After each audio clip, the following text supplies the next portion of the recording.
करता हूं कि आप लोग ठीक होंगे। तो आज का वीडियो आपके लिए काफ़ी ज़्यादा इम्पोर्टेंट होने वाला है, क्योंकि आज मैं बात करने वाला हूं कि पावर आईसी और सीपीयू को आप बदल बदल करके परेशान हो गए हैं, फिर भी अगर आपका मोबाइल सेट ऑन नहीं हो पाता है और काफ़ी ज़्यादा परेशानी होती है सीपीयू को रिवॉल्व करने के बावजूद और सीपीयू को बदलने के बावजूद भी जब सेट ऑन नहीं होता है, तो आज मैं इसी के टॉपिक में बात करने वाला हूं।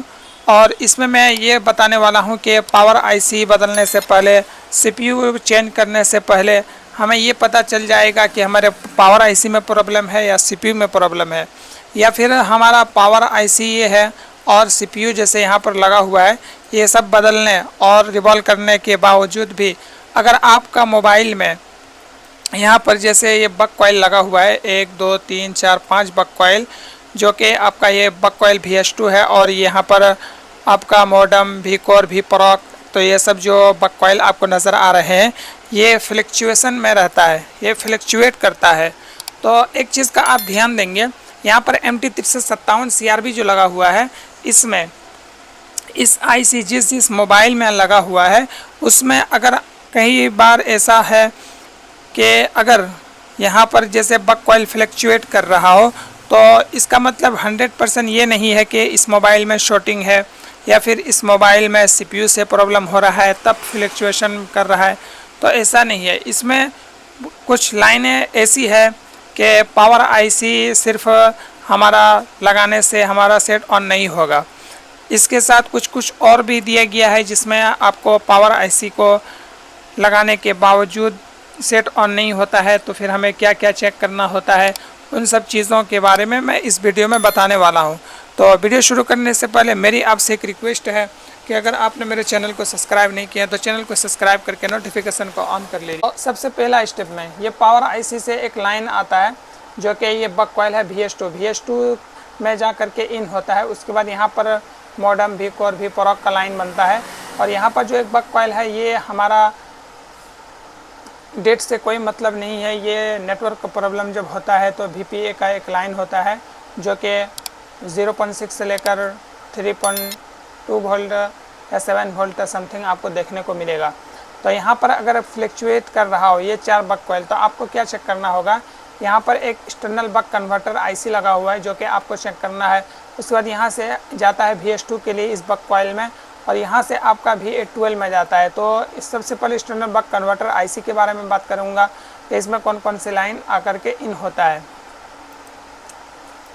तो यहाँ पर जैसे सबसे पहले एक्सटर्नल बक कन्वर्टर टू जो हमारा VS2 का जो लाइन होता है, इसमें सबसे पहले 1 नंबर पिन में VSYS 3.7 से लेकर 4.2 वोल्ट की सप्लाई इन होती है।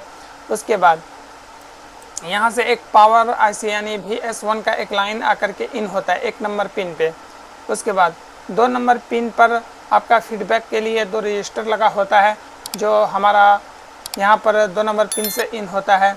उसके बाद जो हमारा 5 नंबर और 7 नंबर का जो लाइन है, इसमें VSYS 3.7 से लेकर 4.2 वोल्ट की सप्लाई इन होती है।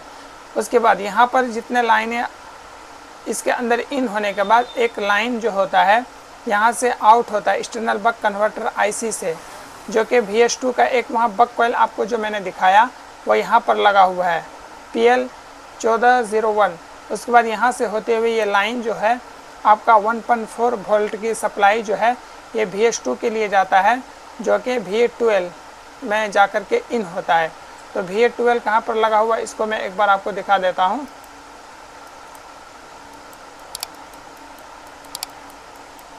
तो V812 का जो हमारा आईसी लगा हुआ है यहाँ पर आपको नज़र आ रहे होंगे।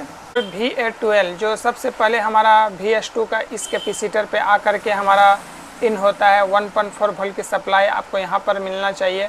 उसके बाद यहाँ से एक लाइन इन होकर के फिर यहाँ से आउट जो होता है ये V812 में आकर के इन होता है। उसके बाद यहाँ पर इस कैपेसिटर और यहाँ पर 2 रजिस्टर, ये 2 रजिस्टर फीडबैक के लिए दिया गया है। अगर ये 2 रजिस्टर में से एक भी अगर यहाँ से निकल जाए या ख़राब हो जाए तो आपका मोबाइल सेट ऑन नहीं हो पाएगा। तो V812 जो हमारा लगा हुआ है इसको एक बार देखते हैं कि इसमें 1 नंबर पिन में कौन सा लाइन इन होता है और किसमें कौन सा लाइन हमारा आउट होता है। तो एक बार चलते हैं स्कीमेटिक में। और यहाँ पर 1.4 वोल्ट की सप्लाई जो है VA12 में जो मैं बड़ा एक कैपेसिटर लगा हुआ था। नंबर पिन पे इन होता है, जो कि मैंने यहाँ पर जो एक कैपेसिटर बड़ा सा दिखाया जो कि 1 नंबर पिन पर 2 नंबर पिन पे इन होता है। VSYS का एक लाइन है जो कि हमारा 2 नंबर पिन पे इन होता है, जिसमें 3.7 से लेकर 4.2 वोल्ट की सप्लाई हमें चेक करनी होती है।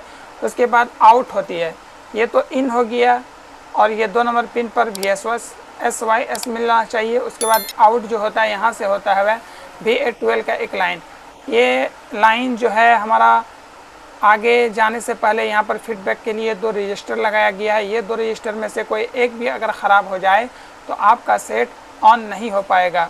तो यहाँ से आपका फिर वापस आपका VA12 का IC जो है इसमें फिर आपको देखने को मिलेगा। तो यहाँ पर VA12 यहाँ पर आपको 1.2 वोल्ट की सप्लाई आपको चेक करनी होगी। अगर यहाँ पर 1.2 वोल्ट की सप्लाई अगर ना मिले, यहाँ पर जो रजिस्टर है इसमें भी ना मिले, तो आपका ये IC ख़राब है, इसको रिवॉल्व करके लगाना होगा, तब जाके आपका सेट ऑन हो पाएगा।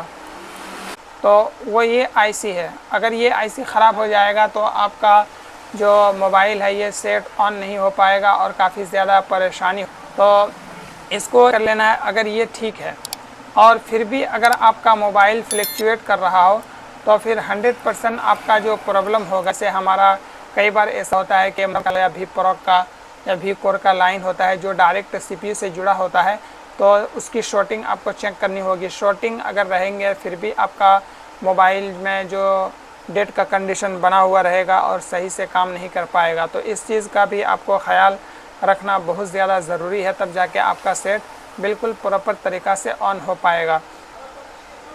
तो अगर आपको ये वीडियो अच्छा लगे, अगर इसके आपको प्रैक्टिकली वीडियो चाहिए तो आप कमेंट करके बताएं।